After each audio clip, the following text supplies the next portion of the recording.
পার হয়ে যায় গরু, পার হয়ে গাড়ি, দুই ধার উঁচু তার, ঢালু তার পারি।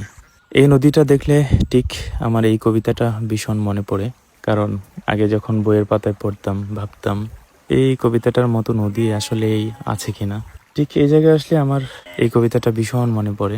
আর মনে মনে ভাবি কবি মনে হয় এই পাহাড়ের অথবা ওই নদীর কাছাকাছি কোথাও বসে এই কবিতাটি লিখেছেন। কারণ এরকম নদী না দেখলে হয়তো এরকম কবিতা লেখা যাইতো না। কি সুন্দর নদী! হয়তো এখানে এখন গাড়ি পার হইতেছে না, ঠিক ওই নদী দিয়ে গাড়িও পার হয়। ছবির মতো সুন্দর, কবিতার মতো সুন্দর নদী, ছবির মতো সুন্দর গ্রাম। এই নদীটার পানি ভারতের মেঘালয় থেকে আসা আমাদের পেন নদীর পানি।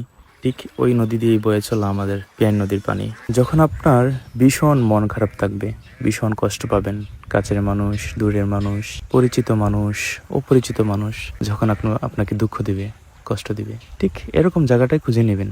দেখবেন এরকম দুঃখ কষ্ট আসলে কিছুই নেই। কিসের দুঃখ, কিসের কষ্ট? মানুষ তো বুঝে না, মানুষকে হুট করে কষ্ট দিয়ে দেয়। অহংকার, কিসের অহংকার ভাই? মানুষ কি নিয়ে অহংকার করে? যদি আসল শান্তি খুঁজতে চান তাহলে এরকম প্রকৃতির কাছেই আসুন। আর নিজেকে শান্ত রাখুন, নিজেকে ভালোবাসুন। নিজেকে নিজের মতো করে আসলে কেউ কখনো ভালোবাসে না। নিজেকে নিজেই সবচেয়ে বেশি ভালোবাসতে হয়। নিজেকে ভালোবাসতে শিখুন।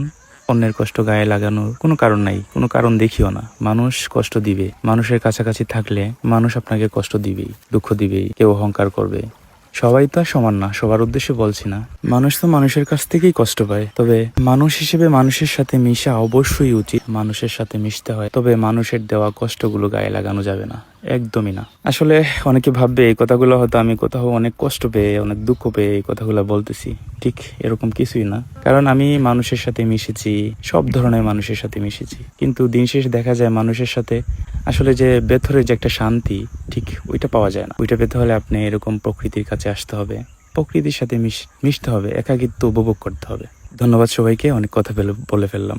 কোথাও যদি কোনো ভুল হয় অবশ্যই ক্ষমা করবেন। ভালো থাকবেন। আসসালামু আলাইকুম। নিজেকে ভালোবাসতে শিখুন, আল্লাহর উপর ভরসা রাখুন, দেখবেন এই ছোট্ট জীবনে অনেক শান্তি পাবেন।